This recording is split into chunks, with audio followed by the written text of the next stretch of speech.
미카엘과 그의 사자들 교회 108번째 설교를 시작하겠습니다. 요한복음 20장 24절로 31절까지 보겠습니다. 12 제자 중에 하나인 디두모라 하는 도마는 예수 오셨을 때 함께 있지 아니한지라. 다른 제자들이 그에게 이르되 우리가 주를 보았노라 하니 도마가 가로되 내가 그 손에 못자국을 보며 내 손가락을 그 못자국에 넣으며 내 손을 그 옆구리에 넣어보지 않고는 믿지 아니하겠노라 하니라. 8일을 지나서 제자들이 다시 집안에 있을 때에 도마도 함께 있고 문들이 닫혔는데 예수께서 오사 가운데 서서 가라사대 너에게 평강이 있을지어다 하시고 도마에게 이르시되 네 손가락을 이리 내밀어 내 손을 보고 네 손을 내밀어 내 옆구리에 넣어보라. 그리하고 믿음 없는 자가 되지 말고 믿는 자가 되라. 도마가 대답하여 가로되 나의 주시며 나의 하나님이시니이다. 예수께서 가라사대 너는 나를 본 거로 믿느냐? 보지 못하고 믿는 자들은 복되도다 하시니라. 예수께서 제자들 앞에서 이 책에 기록되지 아니한 다른 표적도 많이 행하였으나 오직 이것을 기록하면 너희로 예수께서 하나님의 아들 그리스도이심을 믿게 하려 함이요 또 너희로 믿고 그 이름을 힘입어 생명을 얻게 하려 함이니라. 아멘. 성경은 우리 인간의 가능성을 부인하고 부정하고 있지 절대 인간의 가능성을 격려하고 있지 않습니다. 요한복음 20장 30절로 31절까지 보겠습니다. 예수께서 제자들 앞에서 이 책에 기록되지 아니한 다른 표적도 많이 행하였으나 오직 이것을 기록하면 너희로 예수께서 하나님의 아들 그리스도이심을 믿게 하려 하며 또 너희로 믿고 그 이름을 힘입어 생명을 얻게 하려 함이니라. 아멘. 요한복음의 기록 목적은 예수님이 하나님의 아들이시며 그리스도이심을 독자들로 하여금 믿게 하고 그 이름을 힘입어 생명을 얻게 하려 함입니다. 그런데 요한이 표적 세메이온이라는 단어를 쓰고 있다는 것입니다. 요한은 자신의 책 요한복음을 한마디로 표적으로 응축하고 있습니다. 요한복음은 어떤 것을 지시하는 사인판 같은 책이라는 것이며 그 안에 기록되어 있는 모든 에피소드들이나 강화들이 다 무엇인가를 강화하고 있다는 것입니다. 즉 그 무엇인 것을 가리키고 있는 것들이었음을 밝히고 있는 것입니다. 사도행전 17장 11절로 12절까지 보겠습니다. 베레아 사람은 데살로니가에 있는 사람보다 더 신사적이어서 간절한 마음으로 말씀을 받고 이것이 그런가 하여 날마다 성경을 상고하므로 그중에 믿는 사람이 많고 또 헬라의 귀부인과 남자가 적지 아니하나.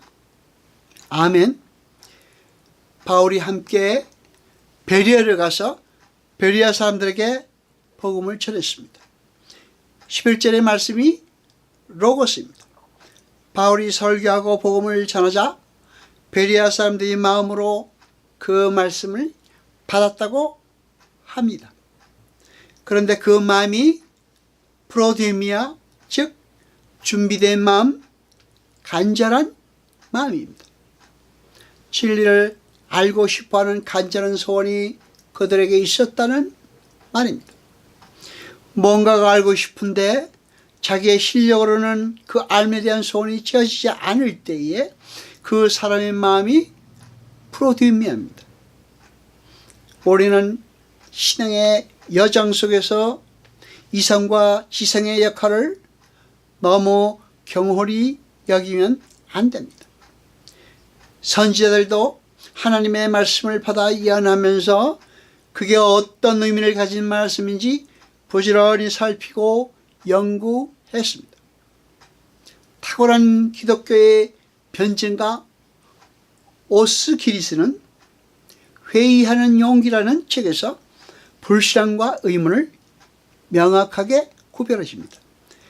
불신앙은 믿지 않기로 선택한 것을 말하고 그것은 죄입니다. 그러나 의문은 믿으려 하지만 믿어지지 않는 것을 말하고 그것은 죄가 아닙니다. 오히려 진리에 대한 열정입니다. 우리는 진리의 본질을 제대로 알기 위해 열심히 물어야 하고 공부해야 하고 상고해야 합니다. 신앙 여정 속에서의 표적은 우리의 구도의 열정 안에서 하늘의 비밀을 배우는데 큰 도움이 되는 것입니다.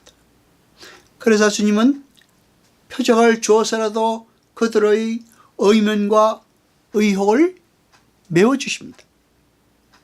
그런데 그 표적들은 전부 말씀 속에 담겨 있습니다. 물론 성경이 완성되기 전에는 어떤 현상으로 나타나기도 했지만 그 현상들과 사실들도 전부 복음을 상징으로 담고 있습니다. 성도는 그러한 표적 속에서 예수와 십자가를 읽어낼 수가 있습니다.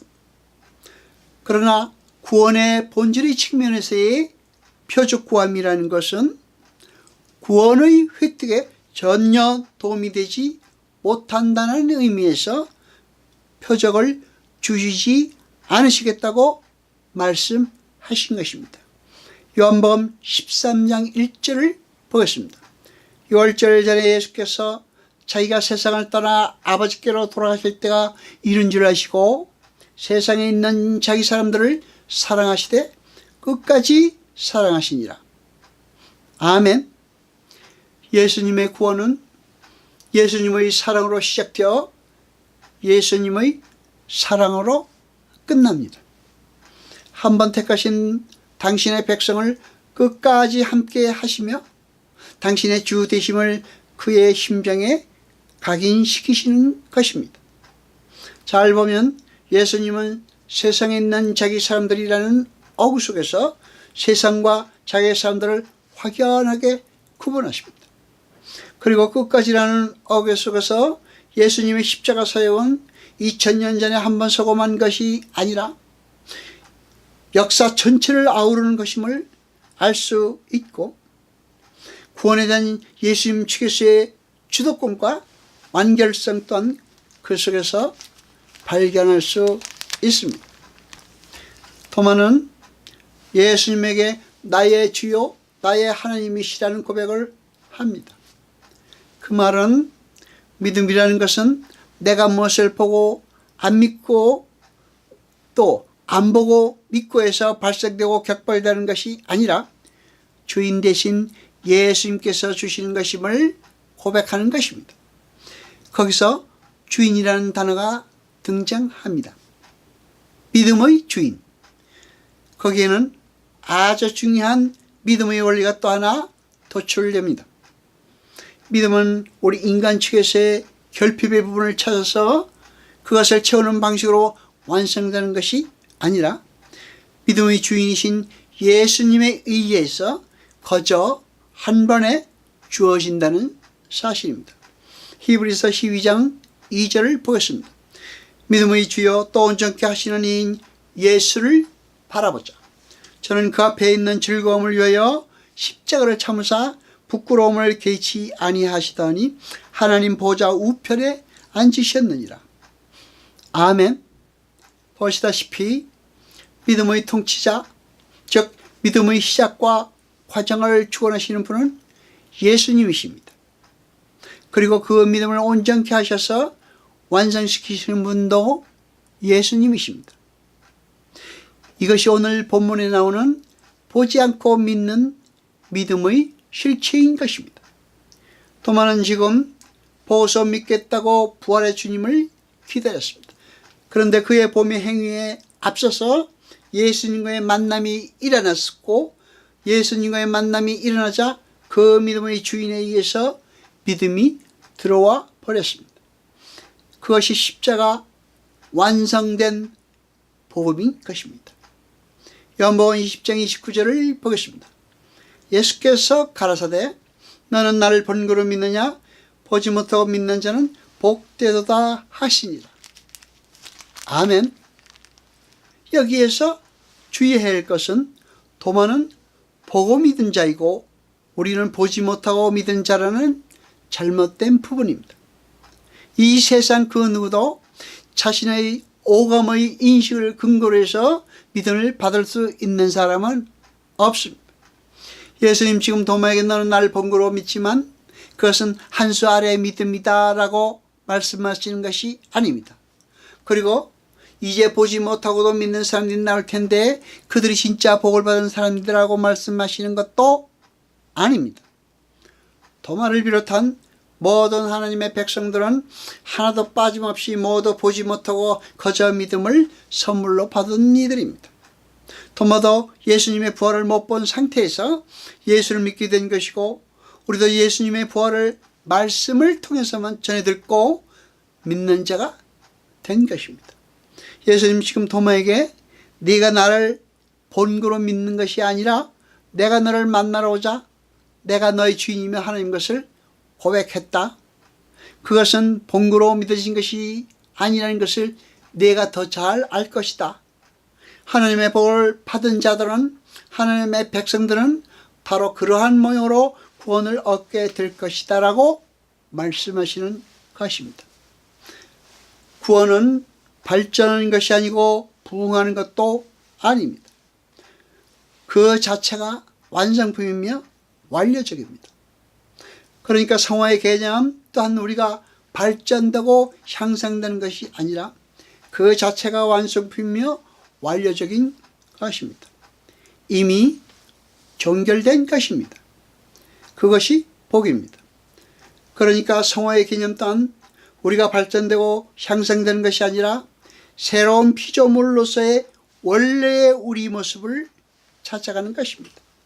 따라서 어떤 신비한 현상이나 삶의 기적 등을 통하여 믿음을 더욱 공고히 할 수 있다는 것은 어불성설입니다. 믿음은 보지 못하고 믿는 자들에게 완성품으로 주어지는 것입니다. 따라 성도는 그럴 하나님의 약속과 언약만 있으면 됩니다. 그 하나님의 말씀이 우리의 단단한 마음을 뒤집어 엎으시고 우리 안에 믿음을 심으시는 것입니다. 그것이 오순절 성령 강림 사건 속에서 상징적으로 그려진 것입니다. 그런데 인간들은 자신들의 가능성을 부인하지 못하고 열심히 노력하고 애써서 믿음을 키워보겠다고 안간 힘을 쓰는 것입니다. 믿음은 완료가 되어 우리 안에 이미 심노에 들어와 있습니다. 지금 우리가 해야 할 것은 이러저러한 선행이나 종교적 열심이나 신비한 체험 그러한 등의 믿음을 성숙시키는 것이 아니라 어떻게 우리에게 이러한 믿음이 들어오게 되었으며 왜 이러한 방식으로밖에 믿음이 수여될 수 없는 것인지를 철저하게 경험하고 배우는 것입니다. 우리는 바로 그것을 궁금해 하여야 하는 것입니다. 누가복음 13장 26절 28절까지 보겠습니다. 그때 너희가 말하되 우리는 주 앞에서 먹고만 있으며 주는 또한 우리 길거리에서 가르치셨나이다 하나 저가 너희에게 일러 가로되 나는 너희가 어디로서 왔는지 알지 못하노라. 행하는 모든 자들은 나를 떠나가라 하리라. 너희가 아브라함과 이삭과 야곱과 모든 선지자는 하나님 나라에 있고 오직 너희는 밖에 쫓겨난 것을 볼 때에 거기서 슬피 울며 이를 갈미 있으리라. 아멘.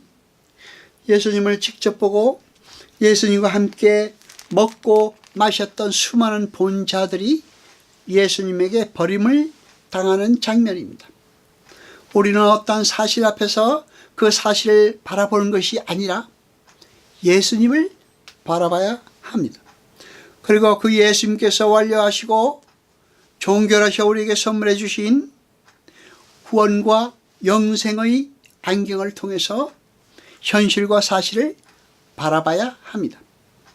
그럴 때 역사는, 그리고 역사적인 사건은, 그리고 현실은 우리의 마음속에서 재해석되는 것입니다. 우리는 예수님이 주시는 하늘의 복에 의해서 완료되었고 새 것이 되었습니다. 그래서 이제는 사람이나 예수님이나 육체대로, 다른 말로 육신의 눈으로 판단하거나 보지 않고 영의 눈으로 바라보게 된 것입니다. 그래서 예수님이 때로 우리의 현실에 무관하시고 또 침묵하신다 할지라도 거기에 우리는 좌절되지 않을 수 있고 사람이나 사건 등에 의해서 일회일비하지 않을 수 있는 것입니다. 우리는 결국 나를 위한 삶의 관점에서 하나님의 영광을 위한 삶의 관점으로 사람과 사건과 역사를 바라보게 되는 것입니다. 여호와 아버지 하나님 거룩하시니여 세세토록 영광과 찬송 받으소서. 말씀을 들을 때 깨닫게 하시고 우리로 진리를 알게 하소서.